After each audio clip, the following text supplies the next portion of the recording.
Mañana no quiero líos en un restaurante de esos estirados. Lo celebramos en casa, que es más familiar.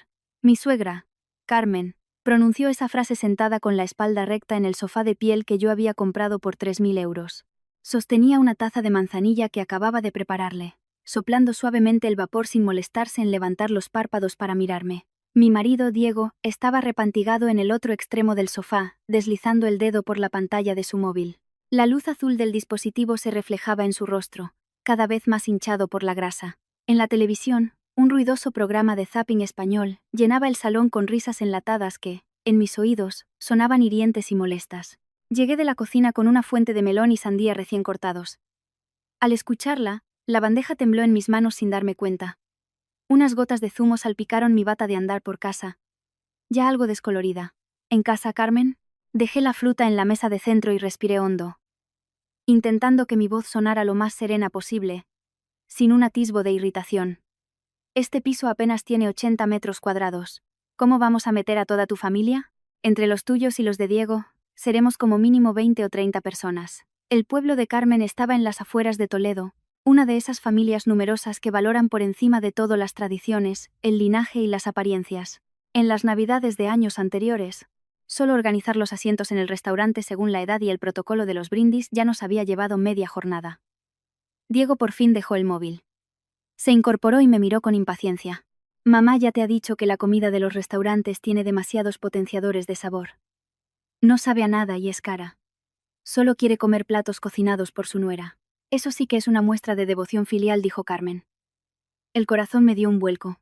Un mal presentimiento empezó a crecer en mi interior. Contuve mis emociones y dije: bueno, pues esta noche me acuesto pronto y mañana por la mañana voy al mercado a comprar más cosas. Prepararé unos 12 o 13 de mis mejores platos, pero con raciones más grandes. Seguro que llega para todos. 12 o 13 platos. ¿Te crees que vas a dar de comer a mendigos? Se burló Diego con una media sonrisa arrogante. Mamá ya te lo ha dicho. Es la celebración de su 60 cumpleaños. Cumplir 60 es un hito importante, tiene que ser una fiesta memorable, y por todo lo alto. 60 platos de la gastronomía española, ni uno menos. Solo así será perfecto. Me quedé helada. La cabeza me zumbaba. Pensé que, de tanto trabajar horas extra últimamente, estaba empezando a alucinar. 60 platos. Lo miré. Incrédula. Diego, estás de broma, ¿verdad? Aunque trajeras aquí al chef del Hotel Ritz, él solo no podría cocinar 60 platos en un día. Solo ir a la compra, limpiar las verduras, cortar la carne y preparar los sofritos ya lleva todo el día. Las croquetas, hay que picar el relleno, darles forma, rebozarlas y freírlas. El rabo de toro estofado necesita horas de cocción a fuego lento. Y no hablemos del besugo a la madrileña o la fabada asturiana. Aunque me partieras en tres, no podría hacerlo. Llevábamos 5 años casados. En este matrimonio, en esta casa, siempre había vivido con el cuidado y la sumisión de una sirvienta. Carmen era una mujer española de la vieja escuela, patriarcal y tradicional. Desde que Diego y yo éramos novios, nunca me había mostrado una cara amable. Siempre se quejaba, a propósito o no, a sus parientes. Es solo una chica de pueblo. No está a la altura de mi hijo, que nació y se crió en Madrid. Diego se había criado solo con su madre. Mi suegro murió joven en un accidente, y Carmen se deslomó regentando un pequeño bar de tapas para sacarlo adelante. Por eso, Diego obedecía a su madre en casi todo.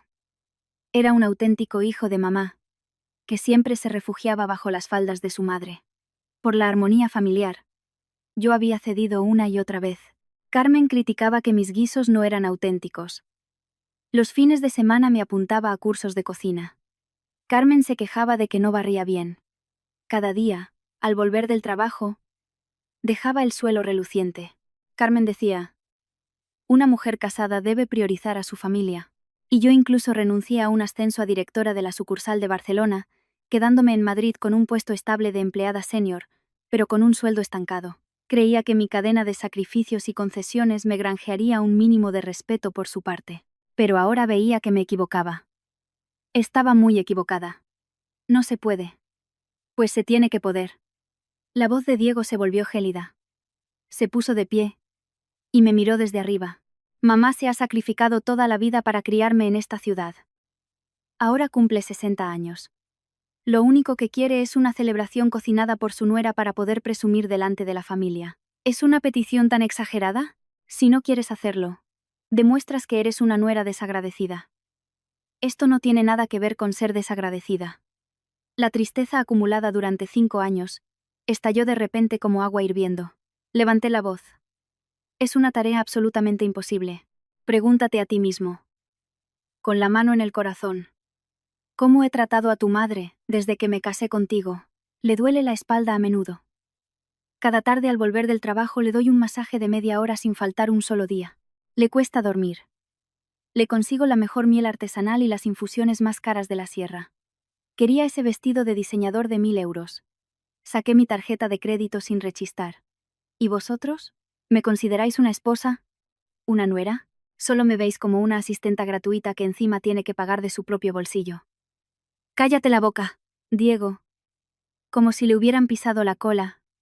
Se abalanzó sobre mí y me agarró la muñeca con una fuerza que parecía querer romperme los huesos. Estoy diciendo la verdad, los ojos se me enrojecieron y las lágrimas asomaron. Pero me mordí el labio con fuerza para no llorar. Diego, mira esta casa. La hipoteca de 1.500 euros al mes la pago yo. Las facturas de la luz, el agua, la comunidad, las pago yo. Los suplementos vitamínicos de tu madre cada mes, los pago yo. ¿Y tú? Con tu sueldo de 2.000 euros, después de quitar los 500 de la letra del coche, el resto te lo gastas en salir de cañas y en copas con tus amigos. En 5 años, no has traído un solo céntimo a casa. ¿Con qué derecho te plantas aquí a exigirme que cocine 60 platos en un día? Esta frase hirió el frágil orgullo de Diego, destrozando su máscara de cabeza de familia. Sus ojos se inyectaron en sangre. No de tristeza, sino de una humillación y una rabia inmensas. Ahora te crees muy importante, ¿eh? ¿Te atreves a echarme las cuentas? ¿A hablarle así a mi madre? Levantó la otra mano. Instintivamente, cerré los ojos con fuerza, esperando una bofetada que no llegó. Su mano aterrizó con violencia en mi cabeza, agarrando con fuerza el moño que llevaba en la nuca. Un dolor agudo se extendió desde mi cuero cabelludo, como si me lo estuvieran arrancando. Grité de forma histérica. Diego me arrastraba como a una muñeca de trapo, tirando de mi pelo sin piedad hacia la cocina. ¿Qué haces?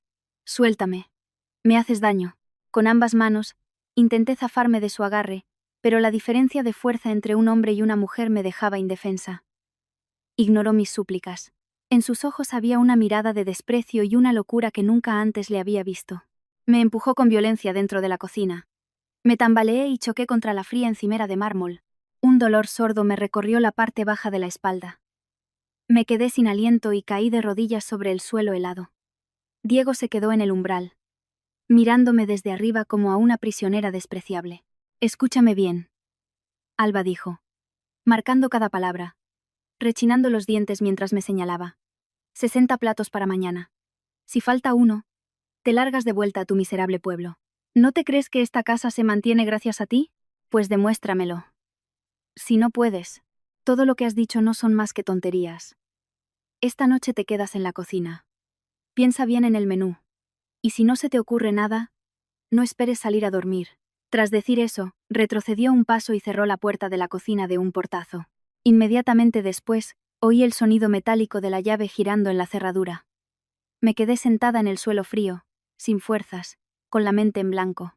Me lancé desesperadamente hacia la puerta, golpeando la madera con todas mis fuerzas. «Estás loco. Esto es un secuestro. Una detención ilegal. Ábreme la puerta». No hubo respuesta. Solo el sonido de sus pasos alejándose, y la risa cínica y exagerada de Carmen desde el salón. La televisión seguía con el programa de humor. Aquellas risas hirientes se colaron por debajo de la puerta, como si se burlaran de mi estupidez y mi desgracia. La luz de la cocina estaba apagada. Solo había una pequeña ventana con barrotes. La luz amarillenta de las farolas de Madrid se filtraba a través de ellos, tiñendo todo de un gris azulado y muerto. Me apoyé en la puerta, temblando sin control. En el fregadero quedaban algunos platos grasientos de la cena sin lavar. En el aire flotaba el olor a aceite de oliva y a cebolla recién cortada. El aroma que me había resultado más familiar durante los últimos 5 años. Miré a mi alrededor. Cada utensilio de esta cocina lo había elegido yo con esmero. Cada rincón grasiento lo había limpiado meticulosamente. En esta misma encimera había preparado la sopa de cocido favorita de Diego, quemándome las manos para recibir a cambio un simple «ten más cuidado la próxima vez». En este mismo lugar había soñado ingenuamente que un día Carmen y yo seríamos como madre e hija, preparando un sofrito mientras charlábamos de nuestras cosas. ¡Qué ridícula! Me agarré a la encimera y me levanté lentamente. Tenía las piernas algo entumecidas. La espalda baja todavía me dolía. El cuero cabelludo me ardía, como si miles de agujas me lo estuvieran perforando. Fui al fregadero. Abrí el grifo. Recogí un poco de agua helada y me la eché en la cara con fuerza. Las gotas resbalaron por mis mejillas. El frío me devolvió la cordura al instante. Levanté la vista hacia el cristal de la ventana. En él se reflejaba mi imagen. El pelo revuelto como una loca. Los ojos rojos e hinchados. El rostro pálido como el papel. La bata manchada de agua y zumo de fruta. Una mujer sucia. Sin dignidad. La estudiante universitaria que había conseguido una beca de excelencia 4 años seguidos, la que los profesores elogiaban con admiración. ¿Dónde estaba? La joven que, en su primer año en una multinacional, consiguió un cliente importante gracias a una propuesta brillante, la que el director había formado personalmente. ¿Dónde estaba? Estaba muerta, muerta entre el humo de la cocina, día tras día, durante 5 años. Muerta en cada humillación, tragándome la rabia en nombre de la familia. Muerta bajo la mirada despectiva de mi suegra y la violencia de mi marido. De repente, me eché a reír. Una risa que resonó en la cocina silenciosa y sombría. Sonaba desgarradora, incluso un poco aterradora. Ya no derramé ni una lágrima más. Cuando el corazón se ha muerto del todo, lo único que queda es una crueldad y una lógica absolutas. Me metí la mano en el bolsillo de la bata y saqué el móvil. La pantalla se iluminó. Eran las 21:47. Por suerte. Todavía lo tenía.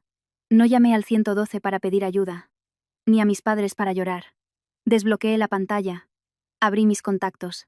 Mi dedo se detuvo en un nombre durante 3 segundos y luego pulsé el botón de llamar. Era el número de Lucía, mi mejor amiga de la universidad, y ahora una de las mejores abogadas de divorcios de Madrid. El teléfono sonó 4 veces antes de que alguien respondiera. Dígame. Una voz de mujer, firme y segura, sonó al otro lado. De fondo se oía un ligero ruido, como si estuviera pasando las páginas de un documento. Era ella. Mi compañera de litera en la residencia de estudiantes, ahora tenía su propio bufete en el barrio de Salamanca, y era una abogada temida en su sector. Lucía. Soy Alba, escuché mi propia voz resonar en la cocina vacía. Tan tranquila que hasta yo misma me asusté. La oferta que me hiciste una vez, ¿sigue en pie? Al otro lado de la línea se hizo el silencio, solo se oía una respiración suave. 2 segundos después, la voz de Lucía se volvió extremadamente seria. Por fin has entrado en razón. ¿Qué ha pasado? ¿Dónde estás? Estoy encerrada en la cocina, miré la oscuridad tras la ventana, pronunciando cada palabra con cuidado. Diego acaba de tirarme del pelo. Me ha arrastrado hasta aquí y ha cerrado la puerta con llave desde fuera. Él y su madre me exigen que, para mañana antes de las 12, cocine yo sola 60 platos tradicionales para toda su familia. Si falta uno, me ha dicho que me echa de casa y me manda de vuelta al pueblo. Hijo de puta, maldijo Lucía por teléfono. Pero rápidamente cambió al modo de abogada profesional. Alba, escúchame. Ahora no es momento de llorar. ¿Estás herida? Tengo el cuero cabelludo arañado por el tirón. Y la espalda baja me duele por el golpe contra la encimera. Pero no creo que tenga nada roto. Bien. Escucha con atención. Para mañana antes de las 12 del mediodía, tendré preparados todos los documentos legales que necesitas. La demanda de divorcio. La solicitud de medidas cautelares para asegurar los bienes gananciales y una orden de alejamiento para protegerte. Los motivos. Violencia de género. Maltrato psicológico. Control económico. Y un delito de detención ilegal. Pero Alba, necesito pruebas. Las tengo. Abrí la aplicación de grabación de voz del móvil. Desde el momento en que él entró por la puerta exigiéndome que cocinara, había puesto a grabar. Incluidas sus palabras mientras me tiraba del pelo. Me arrastraba a la cocina y cerraba la puerta. Estaba todo ahí. En realidad, grabar conversaciones se había convertido en un hábito desde hacía más de un año. Después de innumerables críticas infundadas de Carmen y los silencios castigadores de Diego, cada vez que sentía que la tensión aumentaba, pulsaba instintivamente el botón de grabar. Al principio, solo quería tener pruebas para que, cuando tergiversaran los hechos delante de los parientes, yo pudiera demostrar que no era la nuera malvada que ellos pintaban. No imaginaba que esas grabaciones se convertirían en la prueba definitiva que los clavaría en la picota. Bien hecho. Alba, estás más tranquila de lo que imaginaba. La voz de Lucía tenía un matiz de admiración. Ahora tienes que garantizar tu seguridad hasta que llegue la policía. No te enfrentes a él físicamente. Busca la manera de salir de esa casa y ven directamente a mi apartamento. De acuerdo. Espérame. Colgué y le envié mi ubicación a Lucía por WhatsApp. La cocina volvió a sumirse en un silencio sepulcral, pero la desesperación en mi corazón había sido reemplazada por una determinación férrea, dispuesta a luchar hasta el final. Fui al armario del rincón de la cocina, me agaché. Aparté una lata de galletas que llevaba años sin tocarse y, tanteando en el hueco, saqué una vieja y oxidada caja de té. La abrí. Dentro no había té, sino una fina tarjeta de débito. En esa tarjeta había 10.000 euros que había ido ahorrando en secreto. Poco a poco. Durante los últimos 5 años. Cada mes. Después de pagar la hipoteca y los gastos, transfería discretamente una pequeña cantidad a esta cuenta. Ni Carmen ni Diego sabían de su existencia. Al principio era solo un plan de emergencia por si caía enferma de repente o mis padres necesitaban dinero, pero poco a poco se convirtió en mi único consuelo mental en aquel matrimonio asfixiante. Mientras este dinero existiera, sentía que no había perdido por completo mi vía de escape. Ahora veía que era, literalmente, el capital para empezar una nueva vida. 10.000 euros. Más la parte de los bienes gananciales que me correspondía tras el divorcio, serían suficientes para empezar de nuevo en Madrid. Apreté la tarjeta con fuerza y me la guardé bajo la ropa interior, sintiendo su dura textura contra mi piel. Después de hacer todo esto, volví al fregadero. Abrí el grifo. Cogí el estropajo y empecé a fregar los platos, lenta y metódicamente. El sonido del agua corriendo ahogaba los latidos acelerados de mi corazón. Fregué cada plato grasiento hasta dejarlo impecable, como si estuviera limpiando, poco a poco, la humillación de los últimos 5 años. Mañana era la celebración del 60 cumpleaños de Carmen. ¿No quería ella aparentar? ¿No quería Diego que yo agachara la cabeza y admitiera mi error? De acuerdo. Mañana, sin falta, les prepararía un gran regalo que no olvidarían en la vida. Cuando estaba fregando el tercer plato, oí unos pasos pesados al otro lado de la puerta. Luego, el sonido de una llave entrando en la cerradura y girando. La puerta se abrió. Diego estaba en el umbral. Aún olía a alcohol. Tenía los brazos cruzados y, aunque su expresión se había relajado un poco, sus ojos todavía reflejaban la arrogancia y la impaciencia de un superior. ¿Se te ha ocurrido ya el menú?, preguntó con frialdad. Cerré el grifo. Apilé los platos limpios en el escurridor.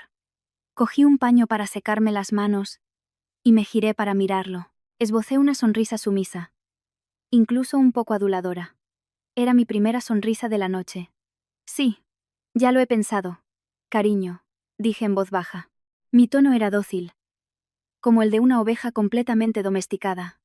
Al fin y al cabo, es el 60 cumpleaños de mamá. 60 platos es lo que se merece una celebración así. Ya he hecho la lista. Croquetas de jamón, pollo en pepitoria, besugo a la madrileña, ensaladilla rusa. No faltará de nada. Diego se quedó un poco desconcertado, como si no esperara que me sometiera tan rápido. Me examinó de arriba a abajo, buscando un atisbo de rebeldía en mi rostro. Pero lo único que vio fue humildad y sumisión. Así me gusta.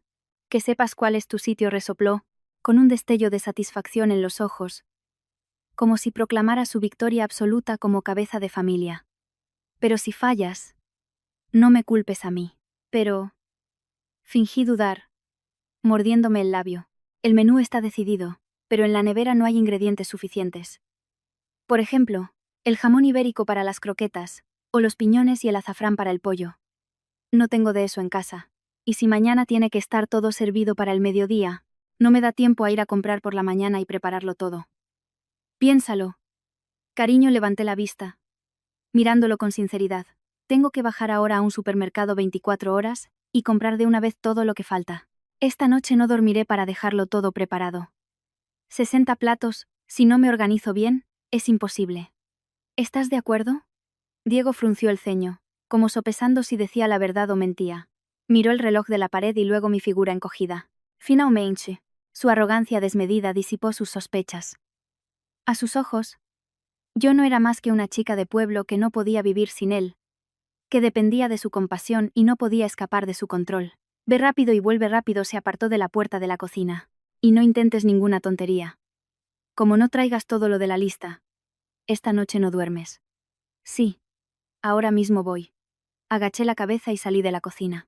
Al pasar por el salón, vi que Carmen ya se había retirado a su habitación. La sala estaba en silencio. Solo la televisión seguía emitiendo anuncios incansablemente. Fui a la entrada, me puse los zapatos tranquilamente y cogí el bolso negro que usaba a diario para ir a trabajar, colgado junto a la puerta. Abrí. Salí y cerré la puerta con cuidado.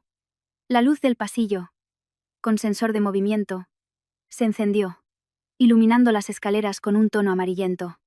No miré atrás. 1 paso, 2 pasos, 3 pasos. Apresuré el ritmo, hasta salir del portal. El viento nocturno de principios de verano en Madrid me golpeó la cara, cargado de la humedad y el bochorno característicos de la capital. Respiré hondo el aire de la libertad y lo solté lentamente. Saqué el móvil del bolso, abrí una aplicación de BTC y tecleé la dirección del bufete de Lucía. 2 minutos después, un coche negro se detuvo frente a mí. Abrí la puerta y entré. Al barrio de Salamanca. Por favor. Un poco de prisa, le dije al conductor con calma. El coche se alejó lentamente de la urbanización. A través de la ventanilla, miré hacia atrás por última vez al edificio donde había vivido durante 5 años. La ventana de nuestra cocina, en el 5.º piso, seguía iluminada. Parecía una pequeña caja de luz amarillenta en medio de la oscuridad del bloque. Diego seguramente seguiría en el salón, relajado, esperando que yo volviera cargada con bolsas de la compra llenas de ingredientes para 60 platos, esperando que yo me pasara la noche en vela en la cocina como una esclava, esperando que le sirviera un banquete de 60 platos para presumir de devoción en el cumpleaños de su madre, dejando que toda su familia me juzgara y criticara. Qué pena. Giré la cabeza y miré la amplia avenida iluminada por los faros de los coches. Una sonrisa fría y afilada se dibujó en mis labios sin darme cuenta. Diego. Carmen, la devoción que queríais, mañana la recibiréis puntualmente. Solo que este gran regalo podría ser muy diferente de lo que esperáis. El coche se detuvo frente a un lujoso edificio de apartamentos en el barrio de Salamanca. Era donde vivía Lucía y donde a menudo se reunía con clientes que requerían privacidad. Pagué la carrera. Abrí la puerta y bajé. El viento nocturno agitaba mi fina bata de andar por casa, pero no sentía frío. Una extraña euforia corría por mis venas. Nada más entrar en el portal, vi a Lucía, vestida con un pijama de seda y un abrigo largo, caminando nerviosamente junto a una columna de mármol. Al verme aceleró el paso. Alba. Me examinó de la cabeza a los pies. Su mirada se detuvo en mi pelo revuelto y mi rostro pálido. Sus ojos se endurecieron al instante. No hizo muchas preguntas, solo me agarró con fuerza la mano fría. Vamos arriba. El apartamento de Lucía era el epítome del estilo de la élite urbana. Una paleta de negros, blancos y grises. Unos ventanales impecables ofrecían una vista panorámica de la noche madrileña. Me hizo sentarme en un mullido sofá de cuero. Se dio la vuelta para coger un botiquín y se puso unos guantes médicos. Con movimientos suaves pero profesionales, apartó mi pelo. ¡Ay! No pude evitar contener la respiración cuando el algodón con alcohol tocó mi cuero cabelludo. Ahora te duele. ¿Eh? La voz de Lucía era tensa, cargada de una ira indisimulada. No es solo una lesión superficial, tienes 2 heridas que han sangrado. Ya les he hecho fotos en alta resolución. Esta es la prueba más directa de violencia de género. Alba. Te lo dije hace mucho tiempo. Diego, ese niño de mamá, y su madre controladora, tarde o temprano te iban a devorar hasta los huesos. Pero tú seguías aguantando por esa maldita cosa que llamas mantener la familia unida. No repliqué. Lucía tenía razón. Durante 5 años, había sido como la rana en agua tibia, intentando alimentar con mi propia carne y sangre a 2 sanguijuelas insaciables. Una vez curadas las heridas, Lucía se quitó los guantes y guardó el botiquín. Su expresión volvió a ser la de una abogada tranquila y profesional. Ahora, revisemos el plan para mañana. ¿Estás segura de que quieres destaparlo todo delante de todo el mundo? Las apariencias son lo más importante para esa familia. Precisamente por eso quiero destrozar sus apariencias. Miré mi reflejo en la mesa de cristal. Mi voz era plana como un estanque de agua estancada. Durante 5 años, he mantenido su dignidad. ¿Y qué he recibido a cambio? Un aborto forzado, violencia de género, que me encerraran en la cocina y me obligaran a cocinar 60 platos. Lucía, no solo quiero el divorcio. Quiero que queden destrozados delante de toda su familia.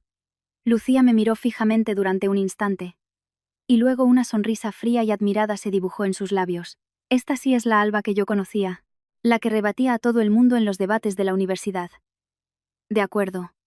Primero, vamos con el dinero. El dinero es lo que te dará el valor para salir de este lodazal. Cogió su tablet, y sus ágiles dedos teclearon rápidamente en la pantalla. El piso en el que vivís tiene un valor de mercado de unos 500 o 600.000 euros. La entrada de 100.000 la pagó Carmen. Pero la escritura está a tu nombre y al de Diego, ¿verdad? Sí. Antes de casarnos, insistió en poner mi nombre para alardear. Pero dejó claro que era un bien privativo suyo. Una arrogancia estúpida, se burló Lucía. Pero el hecho es que, durante 5 años, la hipoteca de 1.500 euros la has pagado tú. La reforma de 30.000 euros también la pagaste tú. Esa parte cuenta como amortización de la deuda común y plusvalía del activo durante el matrimonio. Tienes derecho a una parte, además de los 10.000 euros en efectivo que has ahorrado. Y el coche, con la depreciación, valdrá unos 10.000 euros. A grandes rasgos, podrías llevarte entre 150 y 200.000 euros en efectivo. 200.000 euros. La cifra me dejó un poco aturdida. Durante 5 años, había regateado en el mercado para ahorrarme unos céntimos en cebollas y ajos. Para comprarme un set de cremas decente. Me lo pensaba durante 2 semanas. Me creía muy pobre. Creía que esta casa no podía funcionar sin mi meticulosa contabilidad. Y ahora, una abogada me decía que debería tener toda esta fortuna. Y ese dinero, durante los últimos 5 años, se había convertido en el vestido de 1.000 euros de mi suegra, en las zapatillas de edición limitada de 200 euros de Diego, en la frase «Yo te mantengo», que me lanzaban con aires de superioridad. Y no solo eso, los ojos de Lucía brillaron con intensidad. Como él ha cometido violencia de género y maltrato psicológico grave, se le considera la parte culpable en el matrimonio. Mañana, como tu abogada, solicitaré que reciba una parte menor de los bienes gananciales y que te pague una indemnización por daños morales. Unos 20.000 euros. Le voy a sacar hasta la sangre. De acuerdo, asentí. Saqué el móvil del bolso y le mostré varias grabaciones de voz que había guardado, junto con capturas de pantalla de conversaciones del grupo de WhatsApp familiar. Lucía. Los documentos legales no son suficientes. Carmen es muy hábil para tergiversar los hechos, y los parientes suelen ponerse de parte de la familia antes que de la verdad. No puedo darles ni un resquicio para que se defiendan. Hice una pausa. Mi mirada se volvió gélida. Necesito tu portátil un momento. ¿Qué vas a hacer? Un PowerPoint. Lucía se quedó perpleja y luego soltó una carcajada. Alba. Eres una auténtica loca. Tu marido te maltrata, te encierra en la cocina y... Lo primero que haces al escapar y venir a casa de tu abogada es preparar un PowerPoint para tu venganza. La habilidad que usabas para presentar proyectos millonarios a clientes extranjeros, ahora la usas contra ese par. Para enfrentarme a ellos, hay que ser clara y estructurada. Irrefutable. Me senté en el espacioso escritorio de Lucía y abrí el software de presentaciones. La luz de la pantalla se reflejaba en mi rostro. No sentía ni una pizca de sueño. Mi mente estaba más clara que nunca. Diapositiva 1. Título en negrita y negro. La verdad sobre la ruptura de mi matrimonio con Diego. Diapositiva 2. Inserté la foto en alta resolución de mi cuero cabelludo ensangrentado. Al lado, la transcripción de la grabación de voz de Diego de esa noche. Si falta un plato, te largas a tu miserable pueblo. Diapositiva 3. 10 páginas de capturas de pantalla del historial de WhatsApp. Todas eran insultos de Carmen hacia mí en el grupo familiar. Esa chica de pueblo no pertenece a nuestro círculo. Ni siquiera es capaz de darnos un heredero. Qué mala suerte ha tenido mi familia. Diapositiva 4. Mi historial médico. El informe del hospital sobre el aborto forzado del año pasado. Decía claramente: útero gravemente dañado por interrupción voluntaria del embarazo forzada. Probabilidad de infertilidad futura muy alta. Con cada diapositiva que terminaba, mi corazón se volvía más frío y duro. Cuando tecleé la última frase, el cielo fuera de la ventana ya empezaba a clarear. El amanecer en Madrid siempre llega con el rugido de las motos, pero hoy ese sonido me pareció el toque de una corneta de guerra. Cámbiate y ponte esto. Lucía, sin que me diera cuenta, se había puesto detrás de mí. En sus manos tenía un traje de chaqueta de alta gama de color azul marino y un par de estiletos negros de 6 centímetros. Esas batas de algodón baratas y descoloridas que te compraste para hacer las tareas de casa, tíralas todas a la basura. Su voz no admitía réplica. Mañana no eres el saco de boxeo de tu suegra. Eres una acreedora que va a cobrar una deuda. Tienes que vestir con tu propia aura.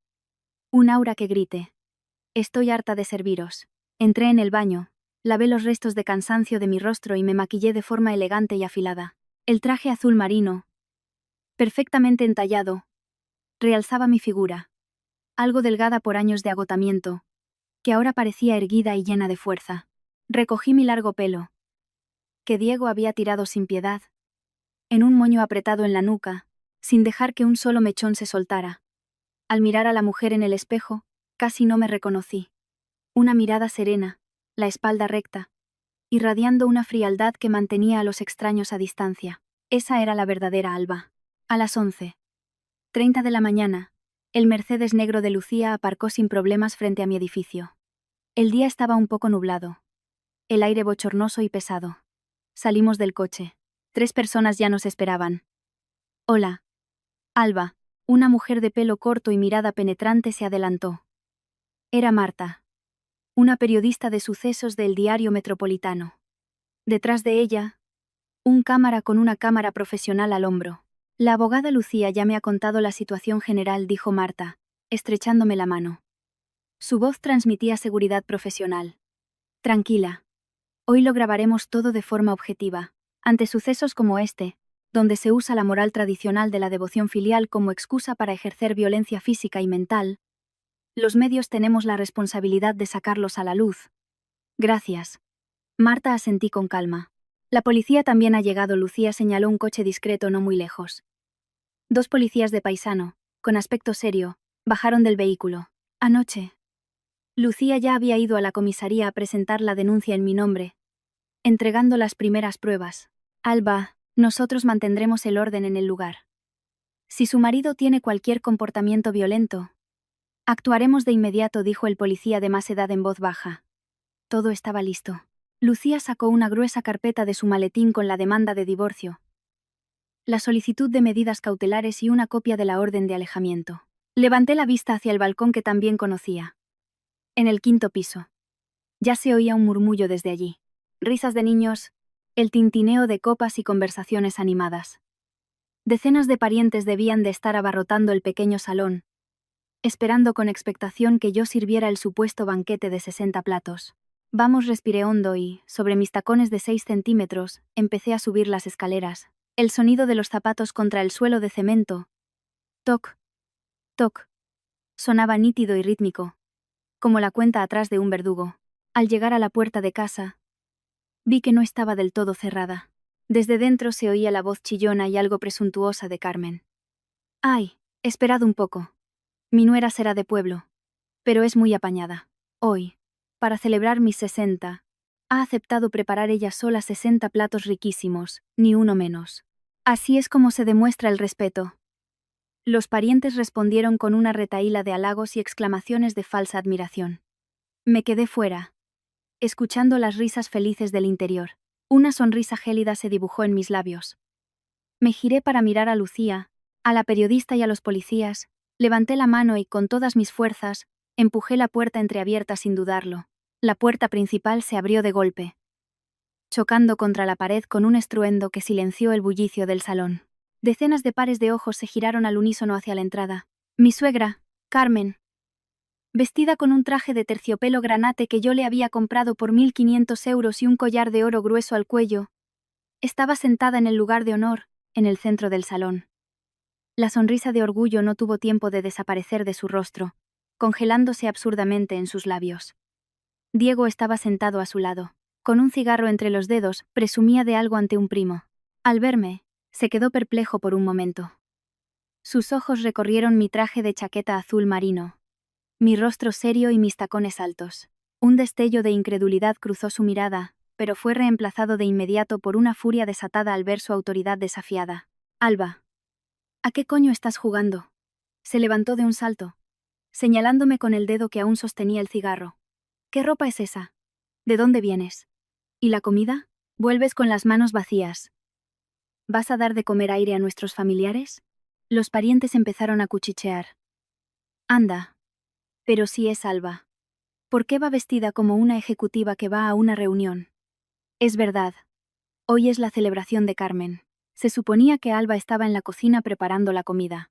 ¿Cómo es que entra desde la calle? El rostro de Carmen se ensombreció. Dejó con un golpe seco su taza de porcelana sobre la mesa de madera de teca y adoptó su tono de suegra. Alba, ¿todavía tienes algo de respeto por mí? ¿Qué hora es? ¿Dónde has pasado la noche? ¿Dónde están mis 60 platos de celebración? ¿Sabes qué día es hoy? Miré con frialdad a madre e hijo. Una sonrisa burlona se dibujó en mis labios, sin disimulo alguno. Tranquila, Carmen. Hoy es tu 60 cumpleaños. La celebración que querías, los 60 platos que pediste. No he olvidado ni uno. Me giré e hice una seña hacia la puerta. El conductor de Lucía y dos mozos de mudanzas que habíamos contratado entraron sudando, cargando dos grandes cajas de cartón selladas con cinta amarilla. Con un ruido sordo dejaron las pesadas cajas en el centro del salón. Todos estiraron el cuello, mirando con curiosidad las dos cajas toscas, sin ningún tipo de envoltorio estético. Se acercó y le dio una patada a una de ellas. ¿Qué basura es esta? ¿Estás jugando al misterio? Ábrelas, y lo sabrás. Mi voz no era alta, pero resonó con claridad en el salón silencioso. El conductor sacó un cúter, cortó la cinta y abrió las cajas. Un olor barato, una mezcla de salsa de soja industrial y aceite rancio, se extendió por la habitación, asaltando las fosas nasales. Dentro de las cajas, apilados en hileras, había docenas de tuppers de plástico transparente. Eran los típicos menús de polígono industrial, de 10 euros la unidad. A través de las tapas empañadas, se veía claramente la comida. Un pegote de arroz blanco apelmazado, unas cuantas hojas de lechuga mustia y dos trozos de filete de cerdo increíblemente finos. Casi todo grasa. El salón se sumió en un silencio sepulcral. Caminando sobre mis tacones, cogí uno de los tuppers de la parte superior. Me acerqué a Carmen y lo dejé suavemente sobre la mesa de teca frente a ella. Carmen, este es el primer plato. Luego cogí otro, y lo puse a su lado. El segundo plato. Cogí un tercero. El tercer. Alba, estás loca. Diego por fin reaccionó. Su rostro se puso rojo como un tomate. Las venas de su frente palpitaban. Se abalanzó hacia adelante y barrió los tuppers de la mesa, que cayeron al suelo con estrépito. Los finos recipientes de plástico se rompieron al chocar contra el suelo. El arroz, la salsa grasienta y la lechuga se desparramaron por todas partes. Unas gotas de aceite salpicaron el bajo del caro vestido de Carmen. «Ah, mi vestido», chilló ella, saltando del susto. Se frotó la tela con angustia y luego me señaló con el dedo, insultándome. «¡Cateta maleducada! ¿Te atreves a engañarme con esta porquería? Me estás abofeteando en mi propia cara. Me estás deseando la muerte». Los demás parientes también empezaron a alborotarse. Se oían gritos de sorpresa y críticas incesantes. «Alba, te has pasado de la raya. ¿A quién se le ocurre darle esto a su suegra en su cumpleaños? Desde luego. Qué falta de respeto. ¿Pero qué te ha enseñado Diego?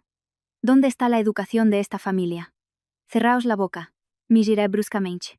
Mi mirada, afilada como un cuchillo, recorrió a los parientes que hablaban sin pensar.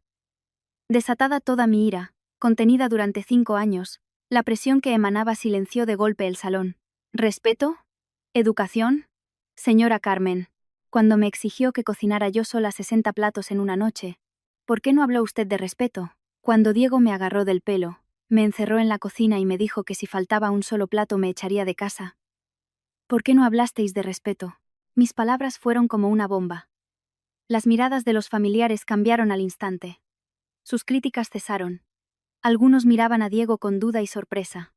Los ojos de Diego se movieron con nerviosismo. Un atisbo de culpa que fue rápidamente sofocado por la furia.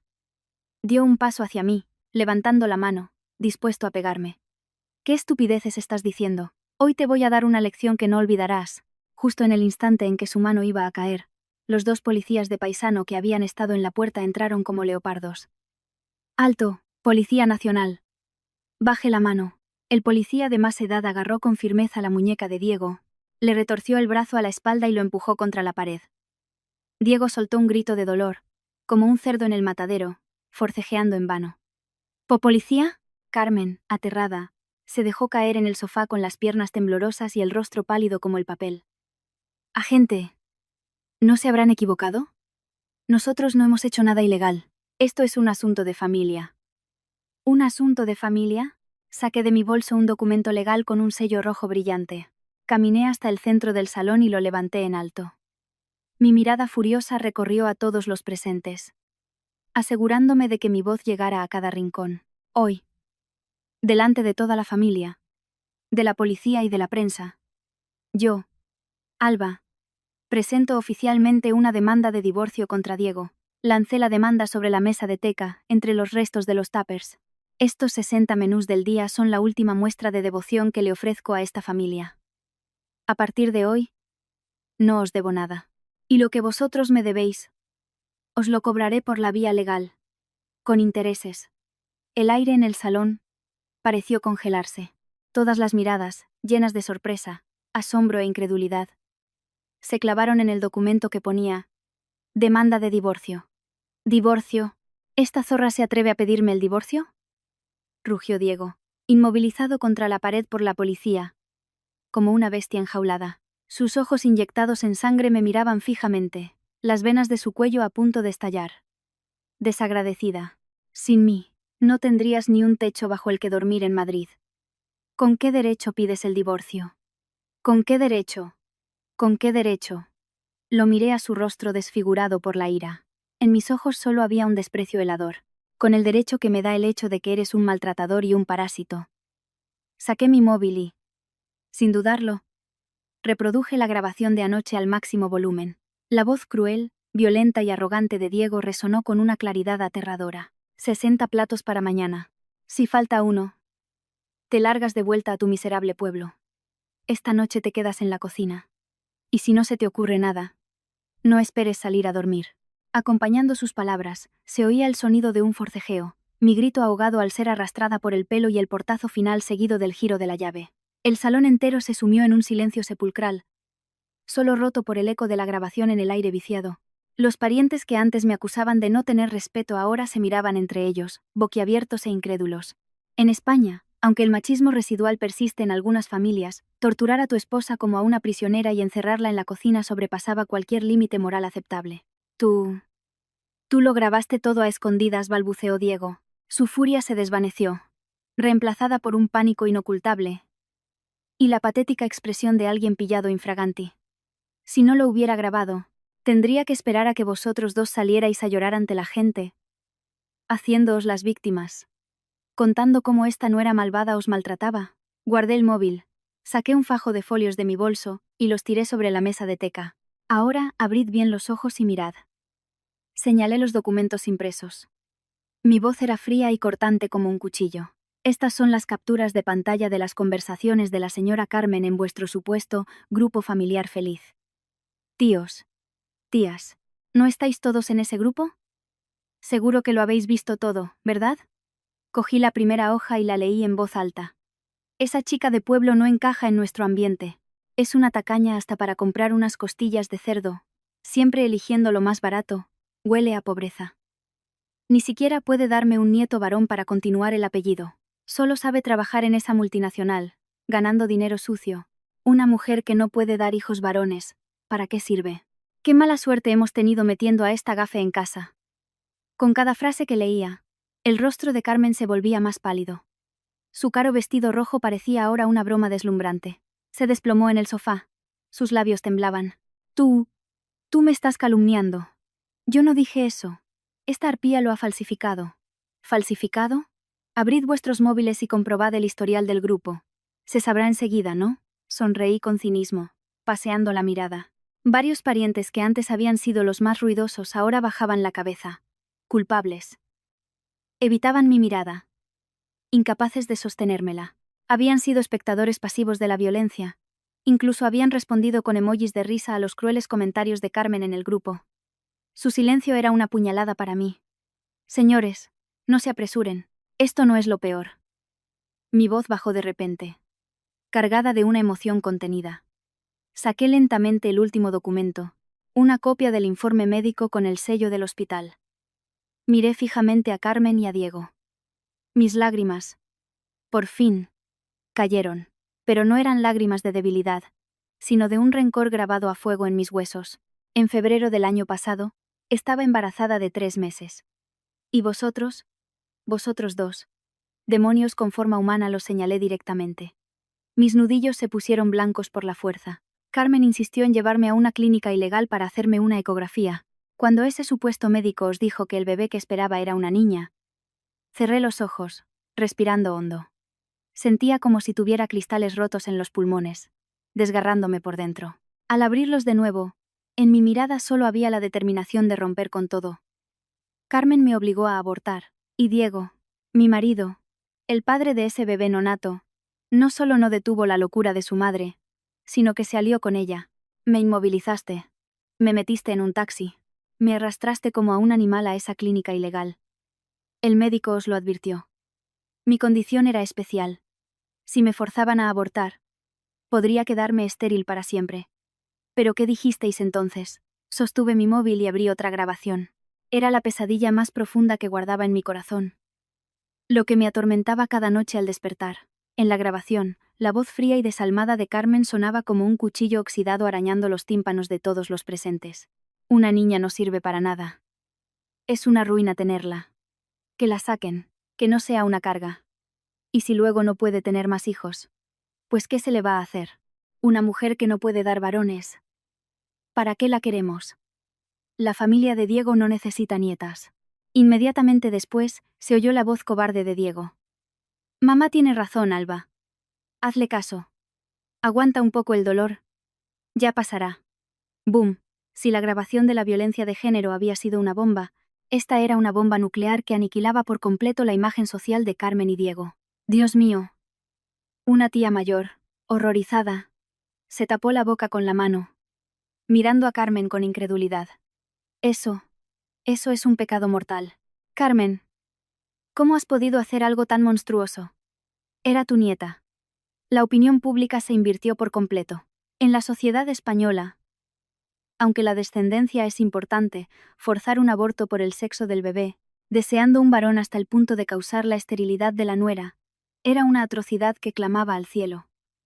Las miradas de los parientes hacia Carmen y Diego pasaron del desconcierto inicial al horror, el desprecio e incluso la ira. Carmen entró en pánico. Toda su vida había estado obsesionada con las apariencias, con lo que los demás pensaran de ella. En ese momento, la máscara de madre abnegada y suegra paciente que había construido durante décadas se hizo añicos. No fue así. Carmen se tapó la cara con las manos y de repente, se derrumbó, empezando a revolverse en el suelo y a gritar histéricamente, tergiversando los hechos. Es por culpa de esta arpía. Ella misma no supo cuidar de su embarazo. ¿Quieres destruir a esta familia? Te vas a ir al infierno. Los que vais a ir al infierno sois vosotros. Grité, cortando su maldición. Me giré hacia la periodista Marta. Ella y su cámara habían grabado toda la escena sin perder detalle. Señora Marta. Señores agentes, ya lo han visto.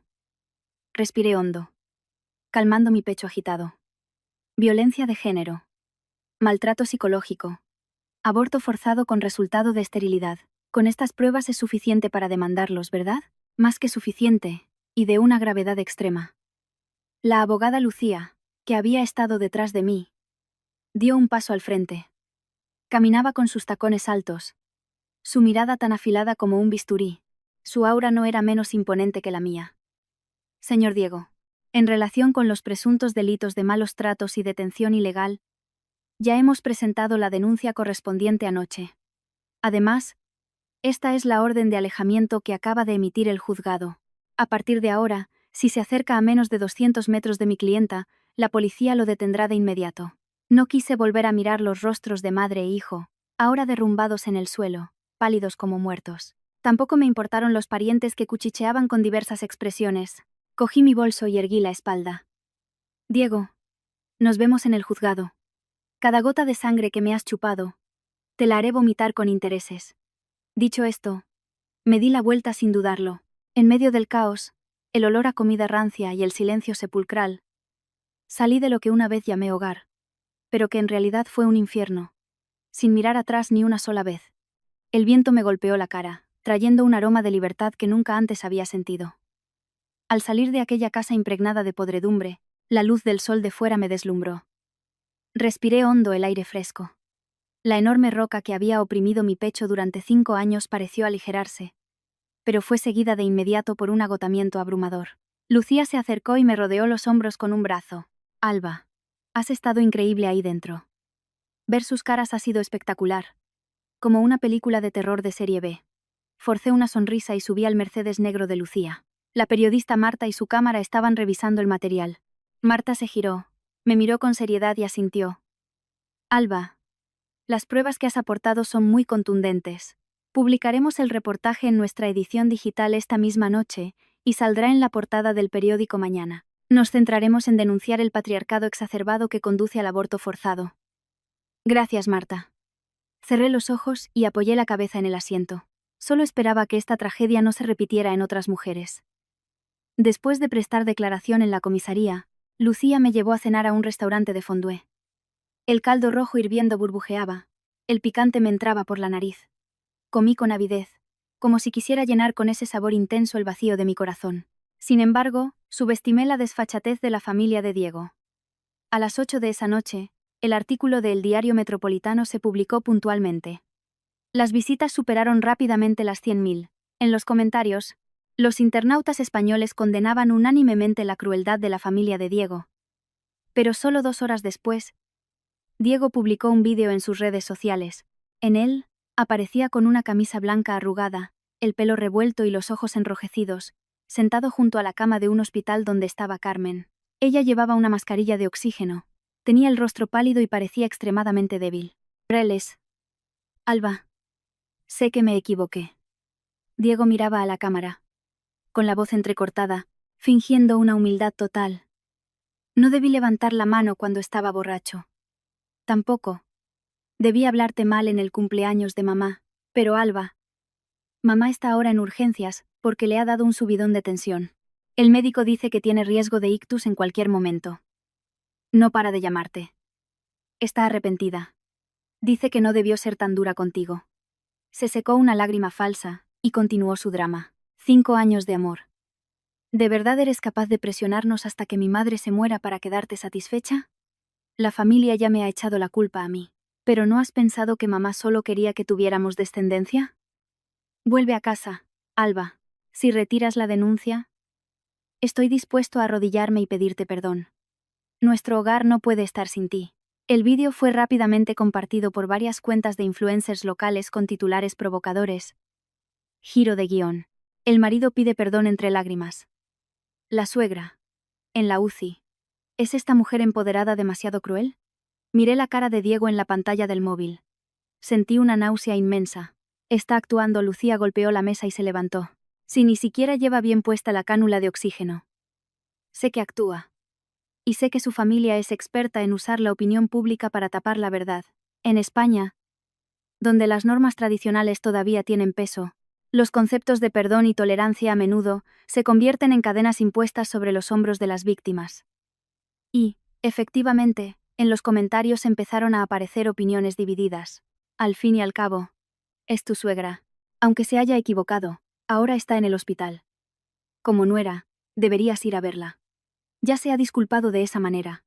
¿Qué más quieres? ¿Meterlo en la cárcel? ¡Qué mala eres! El marido se ha arrepentido, no seas tan exigente. Montar este escándalo público. Tiene el corazón de piedra. Apreté los puños con fuerza, las uñas clavándose en mi piel. Esto era lo que más había temido durante 5 años. La falsa bondad impuesta y la tolerancia sin principios. La tormenta en las redes sociales fue más feroz de lo que imaginaba y mucho más insidiosa. A la mañana siguiente, Mientras estaba en el apartamento de Lucía discutiendo los detalles del reparto de bienes, mi móvil empezó a vibrar como un loco. Alba, mira esto. Lucía, pálida, me pasó su tablet. Varias cuentas de cotilleo anónimas habían publicado de repente una serie de fotos. Eran fotos mías de la universidad, en actividades con compañeros, y también fotos robadas de reuniones con clientes masculinos en cafeterías. El titular era incendiario. Destapada la verdadera cara de la esposa del caso de los 60 platos. ¿De dónde sale ese bolso de lujo con un sueldo de 1.800 euros? Su imagen de inocente. Destruida. Su pasado amoroso. Al descubierto. El artículo usaba un lenguaje muy cruel para insinuar que, aunque parecía modosita, mi vida privada era un caos. Decía que el bolso que llevaba era de una edición limitada de una marca de lujo, cuando en realidad me lo había comprado yo misma después de un año de duro trabajo. Insinuaba que tenía un viejo rico que me mantenía. Incluso difundieron el bulo de que mi esterilidad no se debía al aborto forzado, sino a un estilo de vida promiscuo antes de casarme que me había dañado el útero. Animales. Temblaba de rabia. Esas fotos estaban en mi antiguo móvil, en mi ordenador personal. Nadie más que Diego podía tenerlas. Para destruirme. No dudaba en usar mi intimidad y mi honor, para manipular a la opinión pública. A raíz de esto mis padres también se vieron afectados. Mi madre me llamó llorando.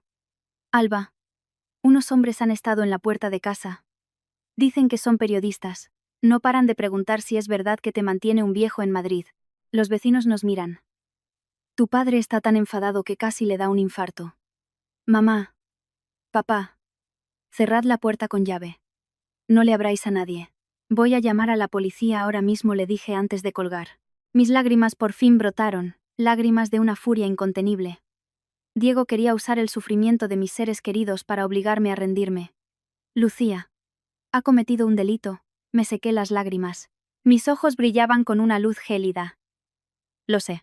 Esto es acoso y una campaña de desprestigio organizada contra el honor de una mujer. Lucía tomó notas rápidamente. Alba, tienes que ser fuerte. Precisamente ahora no puedes mostrar debilidad. Quiere que te suicides de vergüenza o que retires la denuncia. Es su única salida.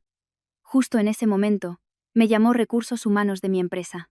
Señorita Alba, debido a que sus asuntos personales han causado un grave impacto negativo en la reputación de la empresa, hemos decidido suspenderla de empleo temporalmente.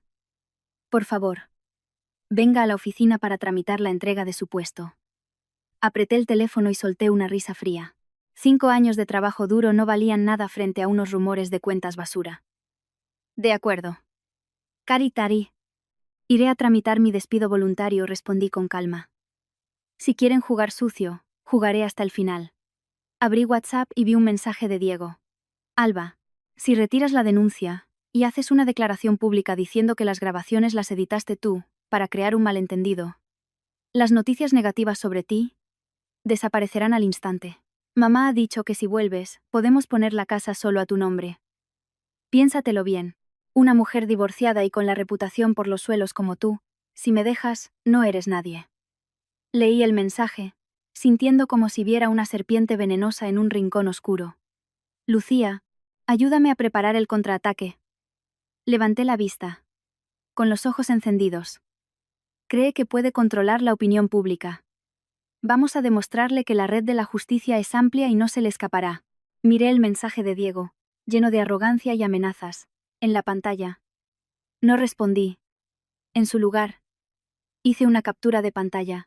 Me temblaban un poco los dedos. No de miedo, sino de una repulsión indescriptible. 5 años durmiendo en la misma cama. No podía creer que este hombre pudiera ser tan ruin.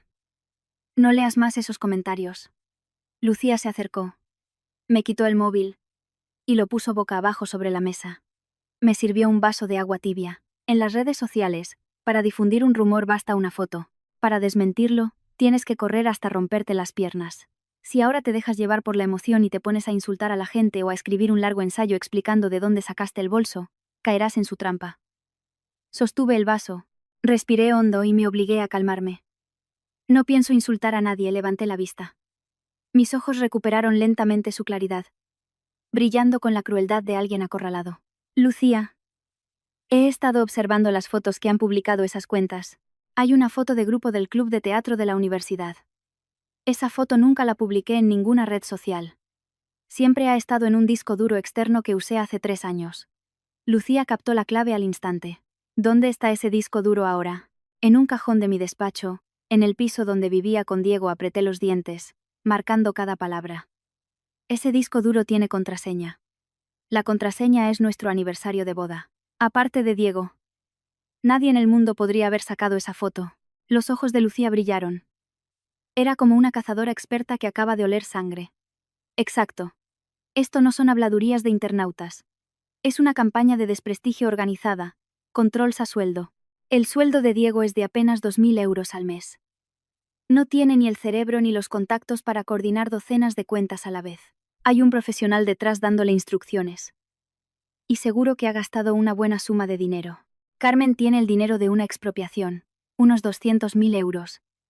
Siempre lo ha guardado con celo. Sin querer gastarlo sonreí con amargura. Parece que, para destruirme, esta vez han apostado fuerte. Si han gastado dinero, dejarán un rastro. Ya sea una transferencia bancaria o una dirección IP. Lucía llamó inmediatamente a la periodista Marta. Media hora después, nos reunimos con ella en una cafetería discreta de Malasaña. No vino sola. Traía a un joven con gafas de pasta y el pelo algo largo. Este es Pablo, nuestro consultor informático, dijo Marta sin rodeos. Alba, hemos estado siguiendo el ciberacoso que estás sufriendo. En la redacción estamos indignados. No es solo una difamación contra ti, sino una provocación a la veracidad de nuestras noticias. Esas cuentas están insinuando que nuestra noticia fue un encargo pagado por ti. Les mostré a Marta y a Pablo el origen de las fotos y el mensaje de amenaza de Diego. Pablo se ajustó las gafas y abrió su portátil. Sus dedos volaron sobre el teclado, escribiendo líneas de código. En realidad, no es difícil de rastrear, explicó Pablo. En España, hay muchos trolls que aceptan trabajos sucios, pero no tantos con la capacidad de crear una tendencia de la noche a la mañana. Para ser eficientes, suelen usar las mismas IPs o series de correos electrónicos para registrar las cuentas. 10 minutos después, Pablo pulsó Enter. En la pantalla apareció un complejo diagrama de red. Lo tengo, señaló un nodo en el centro del gráfico. Las 3 cuentas principales que publicaron primero sobre tu pasado amoroso y el origen del bolso, más las docenas de cuentas falsas que lo compartieron después, aunque parecen de diferentes agencias, sus IPs de inicio de sesión en las últimas 24 horas, se concentran en un edificio de oficinas en la zona de ACEZ-CA, en Madrid.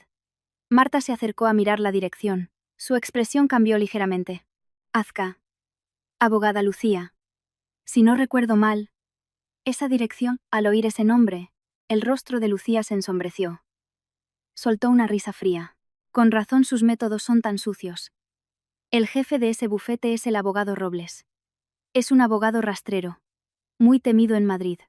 Se especializa en divorcios de gente adinerada. Su táctica es usar su propia empresa de relaciones públicas para atacar la reputación del oponente en redes sociales, creando una campaña de desprestigio para forzar a la otra parte a ceder en el reparto de bienes. Todo encajaba.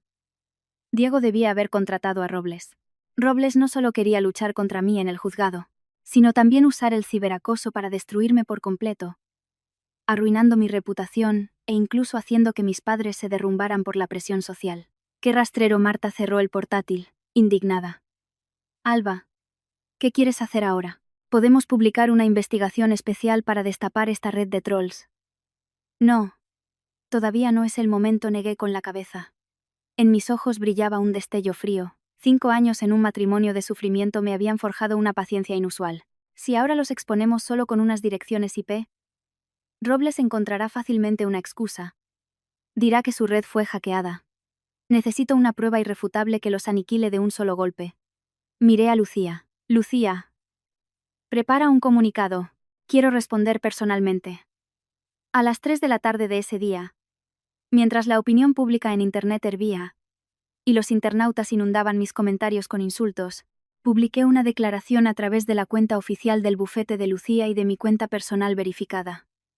Era breve, pero cada palabra era afilada como un cuchillo. Comunicado sobre la reciente campaña de difamación en redes. 1. Mi demanda de divorcio contra Diego ha sido admitida a trámite por el Juzgado de Primera Instancia de Madrid. He obtenido una orden de alejamiento para garantizar mi seguridad. 2. Las fotografías personales que circulan en Internet son información privada sustraída ilegalmente de un dispositivo protegido con contraseña. Contra los individuos u organizaciones que han robado y difundido ilegalmente mi privacidad y han fabricado información falsa con el fin de difamar, he completado la recopilación de pruebas y he presentado una denuncia formal ante la Unidad de Delincuencia Tecnológica de la Policía Nacional. Se adjunta foto de la denuncia sellada. 3. La ruptura de un matrimonio no debe ser un escudo para encubrir actos delictivos. A los cobardes que se esconden detrás de una pantalla, que usan el dinero para manipular la opinión pública y acosar a una mujer, no voy a ceder.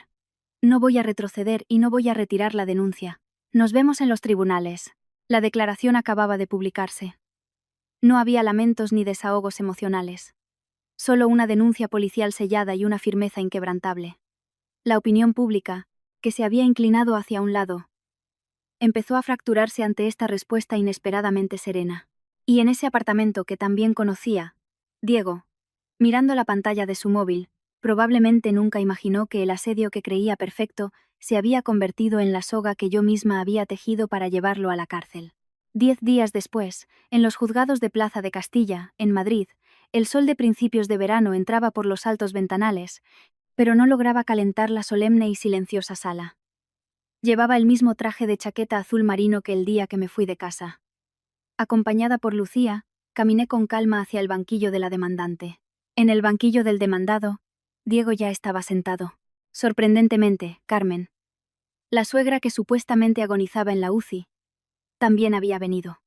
Aunque estaba sentada en los bancos del público, tenía el rostro sonrosado y me lanzaba miradas de odio, sin ningún signo de estar al borde de un ictus. Su ridícula mentira se desmoronaba por sí sola. Junto a Diego, se sentaba un hombre de mediana edad, con el pelo engominado hacia atrás y gafas de montura dorada. Era el famoso abogado Robles. Parecía un intelectual, pero sus ojos calculadores tras las lentes transmitían una frialdad reptiliana que resultaba muy incómoda. Comenzó el juicio. El juez golpeó el mazo. Lucía expuso nuestras peticiones. Que se concediera el divorcio, que Diego no recibiera nada de los bienes gananciales, y que se le condenara a pagar una indemnización por daños morales de 20.000 euros. Luego, entregó un dossier de 60 páginas de pruebas. Las grabaciones de la violencia de género, las capturas de pantalla de los insultos de Carmen, un informe psicológico que diagnosticaba mi grave tendencia a la depresión y, la más letal, el informe médico sobre el daño irreparable en mi útero tras el aborto forzado. Señoría, el maltrato psicológico y la explotación económica continuados, sumados a un acto de violencia de manifiesta mala fe, han destruido por completo los cimientos de este matrimonio. La voz de Lucía resonó con firmeza. Frente a la montaña de pruebas, Robles no se inmutó. Se levantó lentamente, se ajustó la corbata y esbozó una sonrisa profesional pero falsa. Señoría, las afirmaciones de la letrada de la demandante son exageradas y especulativas. Su voz era meliflua. Primero, sobre la supuesta obligación de cocinar 60 platos. En nuestra cultura, el 60 cumpleaños de una madre es un día muy importante. El demandado, como hijo, deseaba que su esposa cocinara como muestra de devoción filial. Es algo muy natural. Lo de los 60 platos fue una hipérbole en medio de una discusión de pareja, no una prueba de maltrato. Hizo una pausa. Cogió la transcripción de la grabación. En cuanto a esta grabación, el demandado estaba alterado.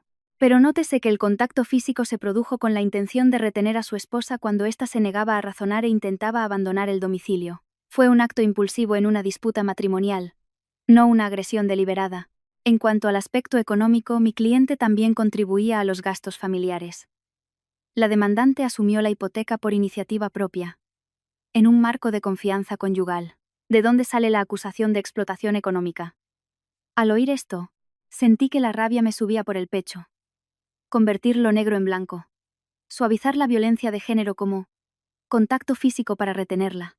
Tergiversar los hechos era la especialidad de este abogado sin escrúpulos. Lo más repugnante estaba por llegar. Robles cogió el informe del aborto, suspiró con aire compungido. Respecto a la pérdida del embarazo de la demandante, lo lamentamos profundamente. Pero fue una pura negligencia médica. La demandante tenía una condición física delicada y, durante una revisión rutinaria, ocurrió la tragedia. Mi cliente y su madre también quedaron desolados. ¿Cómo puede la demandante culpar de esta desgracia a su amantísimo esposo? Protesto. Lucía se levantó. Indignada. El letrado del demandado está tergiversando el historial médico sin base alguna. La grabación de voz demuestra claramente que la madre del demandado exigió el aborto de una niña. Eso fue solo el desahogo de una madre enfadada. No hay una prueba de causalidad objetiva que demuestre que actuaron siguiendo sus palabras, esquivó Robles con astucia. En ese momento Diego, que había estado cabizbajo, se tapó la cara con las manos y empezó a sollozar. Señoría. Lo admito. Me equivoqué, se levantó. Con la cara cubierta de mocos y lágrimas. Su voz temblorosa como la de un niño indefenso. Ese día estaba borracho. La presión del trabajo era demasiada. Alba. Te quiero de verdad. Estos 5 años me he matado a trabajar por esta casa. La salud de mi madre tampoco es buena. No puedo vivir sin ti. Te prometo que nunca más te volveré a levantar la voz. Por favor, dale a nuestro matrimonio otra oportunidad. Lloraba desconsoladamente, como si tuviera el corazón roto. Incluso algunas de las funcionarias del público mostraron compasión. Carmen, desde su banco, se unió al drama, secándose las lágrimas y murmurando: la familia unida jamás será vencida. Si hay unión todo se arregla. El juez miró a Diego, y luego a mi rostro inexpresivo. Frunció ligeramente el ceño. En los juicios de primera instancia en España, el primer paso en los divorcios contenciosos suele ser la mediación. Los jueces tienden a favorecer la conservación del matrimonio. Demandante, señora Alba, carraspeó el juez. El arrepentimiento del demandado parece sincero. Y el matrimonio ha durado 5 años. Teniendo en cuenta que existe una base afectiva y en aras de los valores familiares, el tribunal sugiere que se calmen los ánimos. ¿Estaría dispuesta a aceptar un proceso de mediación, a darse una oportunidad para reparar la ruptura? Todas las miradas se centraron en mí. La sonrisa de victoria ya asomaba en los labios de Robles. Sabía perfectamente cómo funcionaba la justicia. Si lograba arrastrar el caso a mediación, tendría tiempo de sobra para usar sus tácticas sucias fuera del juzgado y obligarme a irme con las manos vacías. Me levanté lentamente. No miré la cara repugnante de Diego ni la expresión triunfante de Robles. Miré directamente a los ojos del juez. Señoría, mi voz no era alta, pero sí clara y firme. En los últimos 5 años, he perdonado repetidamente sus silencios castigadores. A cambio, me encerró ilegalmente en la cocina. He tolerado los insultos de mi suegra. A cambio, sufrí su crueldad al obligarme a abortar a mi propia hija. Sus lágrimas de ahora no son de arrepentimiento, sino de miedo a perder a su sirvienta gratuita y a enfrentarse a una condena penal. Respiré hondo, marcando cada sílaba. En nuestra cultura se valora la familia, pero la cultura no debe ser un refugio para maltratadores ni una tumba para las víctimas. Rechazo cualquier tipo de mediación. Si no se decreta el divorcio, recurriré hasta el Tribunal Supremo. El juez, ante mi firmeza y la complejidad de las pruebas, declaró la vista suspendida, posponiendo la sentencia. Al salir del juzgado, el sol del mediodía picaba un poco. Diego y Robles caminaban justo delante de nosotros. Diego ya no tenía cara de llanto. Cuchicheaba y reía con su abogado. Carmen los seguía, lanzándome una mirada asesina. No te desanimes. Lucía me llevó al aparcamiento. Los juicios son así. Robles está intentando ganar tiempo. Pero esto también demuestra su debilidad en el reparto de bienes. No tienen pruebas a su favor. No estoy desanimada, miré sus espaldas alejándose. Mis ojos estaban fríos como el hielo. Solo siento que la ley a veces es demasiado civilizada. Da a los salvajes la oportunidad de encontrar escapatorias. De vuelta en el despacho de Lucía, me senté en un sofá y accedí a mi antiguo correo electrónico. ¿Qué buscas? Lucía me trajo un café. El punto débil de Diego. Es cruel, pero también estúpido y arrogante. Casi todas sus contraseñas tienen que ver conmigo. Le ayudé a crear un email secundario para las facturas. No sé si la habrá cambiado. Probé el nombre del restaurante de nuestra primera cita y su fecha de nacimiento. Error. Probé otras combinaciones. Nada. Parece que se ha vuelto más precavido, dijo Lucía. No creo de repente. Una idea cruzó mi mente. Dada su arrogancia y su odio actual hacia mí, si cambiaba la contraseña, usaría algo que me humillara. Era una enfermedad común en hombres mezquinos como él. Mis dedos flotaron sobre el teclado. Dudé un segundo y luego tecleé 6 letras. ZORRA. Seguidas de mi año de nacimiento. Pulsé Enter. Acceso concedido. Al ver las notificaciones de transferencias bancarias en la bandeja de entrada, el corazón se me aceleró. Nunca subestimes el instinto de una mujer, ni la crueldad y estupidez de un maltratador. Revisé rápidamente los movimientos del último mes. Una transferencia de una cantidad enorme llamó mi atención. Lucía. Ven. Mira esto. 3 días antes, justo un día antes de que empezara la campaña de desprestigio, en esa cuenta habían entrado 300.000 euros. El concepto era reforma de la casa y el remitente mi suegra, Carmen. La bruja por fin ha soltado el dinero de la expropiación, se burló Lucía. Para hundirte, han ido con todo. Pero lo más importante es lo que viene después. Esa misma tarde, Diego transfirió 200.000 euros a una cuenta de empresa. El beneficiario era una sociedad llamada Comunicaciones Digitales Nueva Era, S.L. Lucía buscó el nombre de la empresa en el registro mercantil. El administrador era un desconocido, pero la mirada de Lucía se fue directa a los consejeros. Zorro pillado. Golpeó la mesa, señalando un nombre en la pantalla. El consejero de esta empresa se llama Javier Robles. Alba. ¿Adivinas quién es? Me acerqué. Aunque el nombre completo era desconocido, entendí al instante. El abogado Robles. Exacto. Los ojos de Lucía brillaban de emoción. En el mundillo legal, todos conocemos su nombre completo. Para saltarse el código deontológico, que prohíbe a los abogados tener negocios con conflictos de interés, usa a un pariente lejano como testaferro. Los 200.000 euros que gastó Diego en trolls no fueron a un tercero, sino directamente al bolsillo de su propio abogado. Es una red de negocios sucios. Robles cobra sus honorarios en el juzgado, y fuera de él, usa su empresa de trolls para lucrarse con campañas de desprestigio. Alba. Hemos ganado. Lucía se giró hacia mí, su voz cargada de una certeza asesina. Contratar trolls para difamarte es un delito contra el honor. Y Robles, un abogado, a sabiendas de la ley, la incumple. No es solo una falta ética, es un delito grave. Si ellos han usado la vía penal para atacarme en un caso civil, me recliné en el sofá, mirando las cifras en la pantalla. Toda la humillación de 5 años, todas las noches de llanto, se transformaron en ese momento en la espada más afilada. Entonces usaremos el derecho penal para meterlos en la cárcel. Con la prueba definitiva en nuestras manos, actuamos con celeridad. Llevamos todas las pruebas a la Unidad de Delincuencia Tecnológica de la Policía Nacional. Al mismo tiempo, el equipo de la periodista Marta trabajó toda la noche. Un artículo de investigación titulado Giro de guión en el caso de los 60 platos, destapada la red de trolls que se esconde tras la toga, estalló en las redes sociales y fue portada de El Diario Metropolitano. El artículo exponía con nombres y apellidos la empresa pantalla de Robles, el flujo de los 300.000 euros, y cómo el abogado usaba su posición para construir un negocio sucio basado en el ciberacoso y la humillación de mujeres. La opinión pública explotó. Si antes el caso se veía como un drama familiar, el hecho de que un abogado se aliara con un maltratador para manipular a la opinión pública cruzó todas las líneas rojas. El Colegio de Abogados de Madrid recibió una avalancha de quejas. Los internautas inundaron las redes de la Policía Nacional pidiendo una investigación. Las cuentas de cotilleo que me habían insultado borraron sus publicaciones a toda prisa. A las 10 de la mañana, la policía procedió a las detenciones.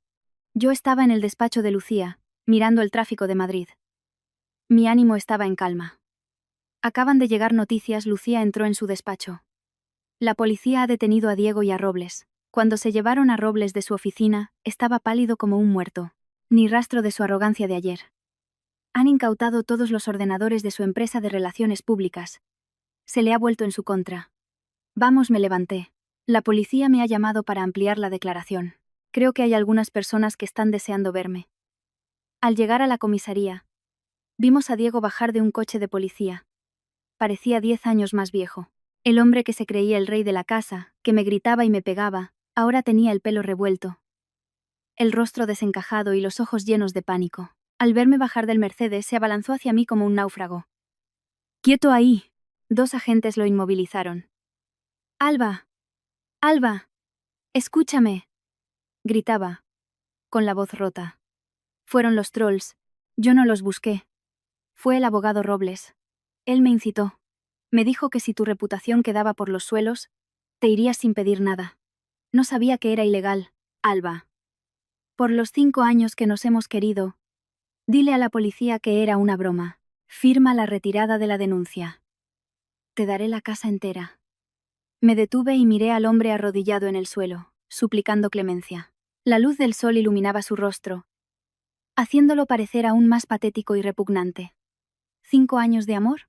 Reí suavemente. Mi voz sonó clara y fría. Me acerqué lentamente y lo miré desde arriba. Diego, cuando me encerraste en la cocina, ¿pensabas en el amor? Cuando te aliaste con tu madre para obligarme a abortar, ¿pensabas en el amor? Cuando cogiste el dinero de tu madre para contratar trolls y aterrorizar a mis padres, ¿pensabas en el amor? Diego abrió la boca, pero no pudo decir nada. Solo sollozar. Ahora tienes miedo. No porque te sientas culpable, sino porque sabes que vas a ir a la cárcel. Me incliné un poco. Mi mirada atravesó su última máscara. Cuando pagaste para destruir mi reputación, deberías haber pensado que este día llegaría. Guárdate tus lágrimas de cocodrilo. En la cárcel tendrás mucho tiempo para llorar.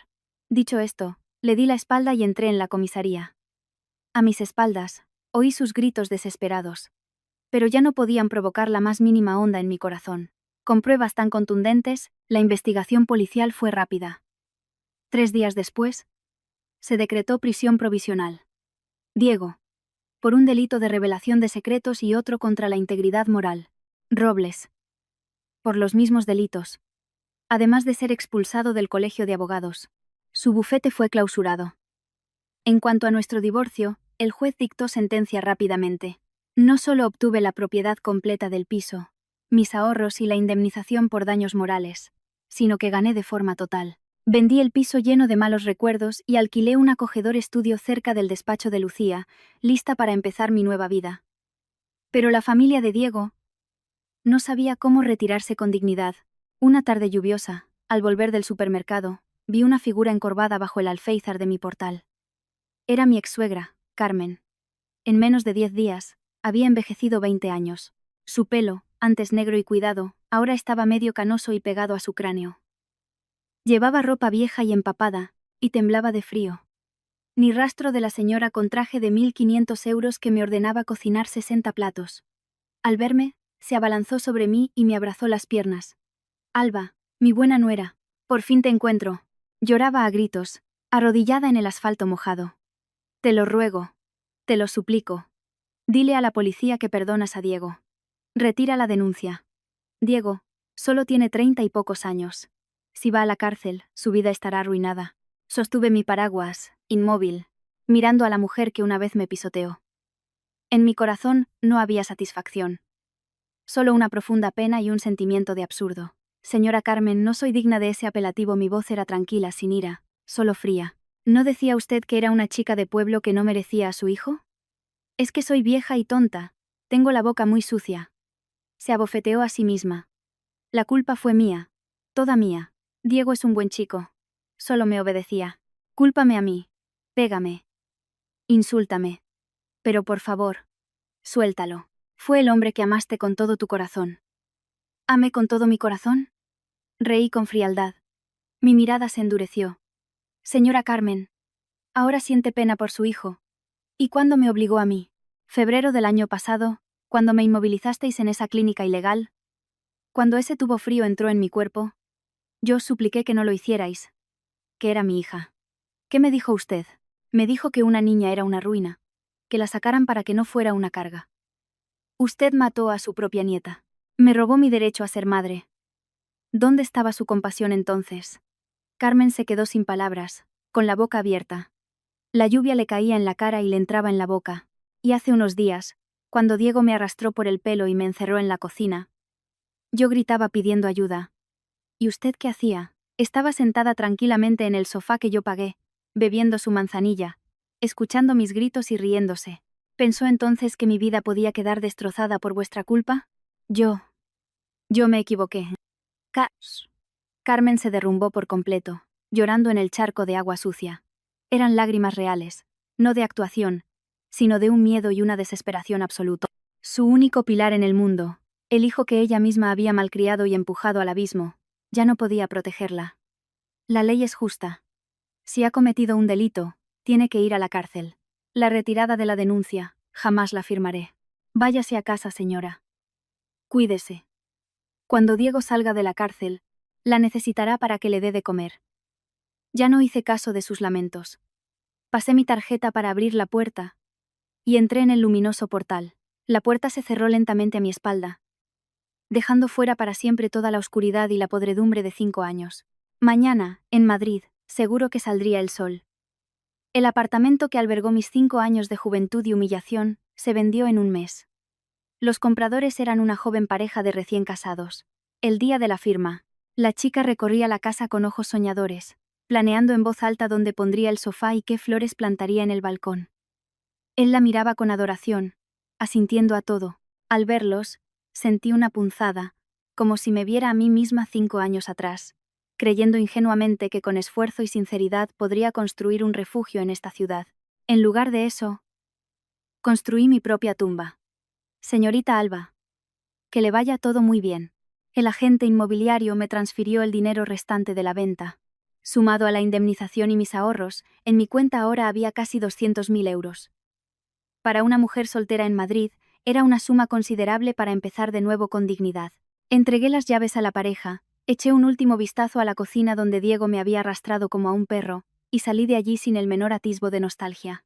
Me mudé a un lujoso estudio en el barrio de Chamberí, con un enorme ventanal que ofrecía vistas a la ciudad, lejos del ruido de mi antiguo piso y de los insultos de Carmen y los portazos de Diego. Desde fuera, había ganado la batalla por completo. El maltratador, condenado a 1 año y medio de cárcel, la suegra malvada, desamparada, y yo, con una gran suma de dinero, a salvo. Mi abogada Lucía incluso usó mi caso como un hito para su bufete. Pero solo yo sabía que, en el momento en que se leyó la sentencia, la guerra no había terminado. La primera semana en mi nuevo apartamento, pensé que no podría dormir de la euforia. Pero la realidad fue que no pude pegar ojo. Cada noche, cuando la ciudad se silenciaba, el miedo me asaltaba. El silencio era tan puro que me hacía sentir insegura. Acostumbrada a estar siempre alerta, mi cerebro seguía buscando peligros. Cualquier ruido, el motor de la nevera o el viento, hacía que mi corazón se disparara. Me despertaba sudando, mirando la puerta, reviviendo el sonido de la llave girando en la cerradura de la cocina. Empecé a tener pesadillas. En ellas, volvía a esa cocina, cortando carne sin parar mientras Diego, fuera, contaba hacia atrás. 60 platos. Si falta uno, te mato a golpes. Me despertaba acurrucada, arañándome el cuero cabelludo, sintiendo de nuevo el dolor de cuando me tiró del pelo. Mi vida diaria se convirtió en un caos. Odiaba la cocina. No podía entrar en la nueva, amplia y luminosa. Solo ver los fogones o oler el aceite caliente me provocaba náuseas. Vivía de comida a domicilio. Una vez, un repartidor me trajo unas croquetas. Al abrir la caja, sentí tal repulsión que las tiré a la basura y vomité durante media hora. Era el primer plato que había planeado hacer para el cumpleaños de Carmen. Dejé de ver a la gente. Rechacé la oferta de mi antigua empresa para volver. Me encerré en mi apartamento, con las cortinas corridas, como un animal herido lamiéndose las heridas. Una tarde, Lucía vino a verme. Al abrir con su llave de repuesto y ver el desorden, los restos de comida y a mí, sentada en el suelo con la mirada perdida, la cesta de fruta que traía se le cayó de las manos. Alba, ¿por qué te estás haciendo esto? Corrió las cortinas, dejando entrar la luz. No lo sé, Lucía. No lo sé, la abracé, llorando desconsoladamente. He ganado. Están castigados. Pero ¿por qué sigo sintiendo que me ahogo? ¿Por qué sigo viendo su sombra pegándome? ¿Me he vuelto loca? No estás loca. Alba. Estás enferma, me abrazó con fuerza. La violencia prolongada te ha dejado un trastorno de estrés postraumático muy grave. La ley puede castigar a los criminales, pero no puede curar tu corazón. Necesitas ayuda profesional. Esa misma tarde, Lucía me concertó una cita con una de las mejores psicólogas de trauma de Madrid. Sabía que, si quería seguir adelante, tenía que enfrentarme a las ruinas de mi propia alma. La psicóloga, la doctora Ana, era una mujer de unos 50 años con una mirada suave pero firme. En nuestra primera sesión, en su consulta luminosa y llena de plantas, estuve en silencio durante 20 minutos. Mi garganta parecía un nudo. No pasa nada, Alba dijo con una voz cálida. Aquí no necesitas ser la guerrera que venció al mal. Solo necesitas ser tú misma. Aunque muestres tu debilidad, tu miedo o tu ira, Yo estaré aquí para sostenerte. Sus palabras abrieron la compuerta de mi corazón. Empecé a contarle todo, desde mis inicios llenos de optimismo hasta el último detalle de mi infierno. Lloré sin parar. ¿Sientes que fue culpa tuya?, me preguntó. No lo sé, negué con la cabeza. Dolida, mi lógica me dice que los culpables son ellos. Pero por las noches, me pregunto si no fui lo bastante paciente, si mi carrera fue más importante que mi matrimonio. Eso es la culpabilización de la víctima interiorizada, me cogió la mano. En nuestra cultura, a menudo se exige a la mujer que se sacrifique por la familia. Con el tiempo, la lógica del maltratador se convierte en un arma que usas contra ti misma. Alba, que te encerraran en la cocina no fue culpa tuya, que te obligaran a abortar no fue culpa tuya. La inutilidad y la ira de ese hombre no son, en absoluto, culpa tuya. Para ayudarme, la doctora Ana me sugirió unirme a un grupo de apoyo para supervivientes de violencia de género. La primera vez que fui, estaba llena de dudas. Pero al entrar y ver a un círculo de mujeres de todas las edades, sentí una extraña paz. Allí escuché historias aún más desgarradoras que la mía. Una profesora universitaria maltratada durante 10 años por su marido doctor que no se divorciaba por el que dirán. Una mujer mayor despreciada por su familia política por haber tenido solo hijas, mientras su marido buscaba un heredero con una amante. Al escuchar sus llantos, vi mi propio reflejo. Entendí que el mal de la familia de Diego no era un caso aislado, sino que estaba arraigado en un patriarcado persistente y en un concepto distorsionado del matrimonio. Cuando me tocó hablar, conté mi historia, no con la dureza del juzgado, sino con la calma de quien expone su miedo y su impotencia. Cuando llegué a la parte en que les lancé los menús del día y la demanda de divorcio, varias mujeres aplaudieron. La profesora me cogió la mano, con lágrimas en los ojos. Has hecho lo que nosotras no nos atrevimos a hacer, Alba. Eres muy valiente. Pero sigo teniendo pesadillas, confesé. Les odio. El rencor es como un veneno. Siento que nunca podré perdonarles. La doctora Ana, que había escuchado en silencio, me miró y dijo la frase que me salvó. Alba, no tienes por qué perdonarles. Me quedé atónita. El perdón es un lujo. Es para los pecadores que se arrepienten de verdad y han asumido las consecuencias, dijo con firmeza. Ante quienes casi te destruyen, no perdonar es tu derecho como víctima. Pero no perdonar no significa que debas abrazar el veneno del rencor toda tu vida. Lo que tienes que hacer no es perdonarles a ellos, sino perdonarte a ti misma. Ya los has castigado. Ahora es el momento de dejar de usar su maldad para castigarte a ti misma. Deja a la Alba encerrada en la cocina en el pasado, y abraza a la Alba que por fin puede caminar bajo el sol. Esa tarde, al salir de la terapia, sentí por primera vez en mucho tiempo la belleza de estar viva. De vuelta a mi estudio, no corrí las cortinas ni pedí comida. Me quedé un buen rato frente a la puerta de mi cocina. Luego, respiré hondo y di el primer paso. Abrí la nevera, saqué unas espinacas frescas y un solomillo de ternera. Abrí el grifo, encendí el fuego. El sonido, el olor del ajo friéndose. Cociné la carne. Las lágrimas corrían por mis mejillas, pero esta vez no eran de miedo ni de humillación. Eran de liberación. Todavía sentía dolor, pero por fin, ya no sentía miedo. No volví a la multinacional. Cuando el director de RRHH me llamó para ofrecerme mi puesto de vuelta con un aumento, yo estaba tomando un café con Lucía y Marta. Gracias.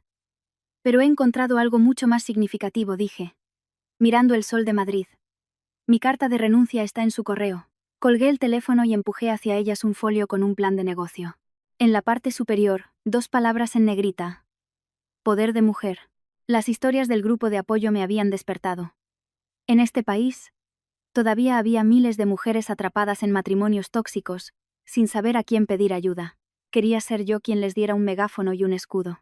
Invertí la mayor parte de mi dinero en crear, junto a Lucía en la parte legal, y Marta en la de comunicación, una plataforma de contenido y ayuda legal para mujeres. No era para fomentar el odio, sino un espacio de apoyo mutuo. Marta se encargaba de convertir las historias de las supervivientes en contenido viral para romper el estigma social. El bufete de Lucía ofrecía asesoramiento legal gratuito. Y yo, en colaboración con la doctora Ana, organizaba grupos de apoyo para ayudar a otras a reconstruir sus vidas, como yo había hecho con la mía. Los comienzos fueron duros. Tuvimos que soportar ataques de los sectores más conservadores, que nos acusaban de destruir la familia tradicional. Pero cada vez que estábamos a punto de rendirnos, los mensajes de agradecimiento de las mujeres a las que ayudábamos nos daban fuerzas para seguir. Después de leer tu historia, Alba, por fin he denunciado a mi marido. Estaba a punto de suicidarme. Vuestro grupo de apoyo me salvó la vida. Ahora tengo mi propia floristería y soy feliz. En solo medio año, Poder de Mujer consiguió más de 2 millones de seguidores y la atención de los principales medios de comunicación y del Observatorio Estatal de Violencia sobre la Mujer.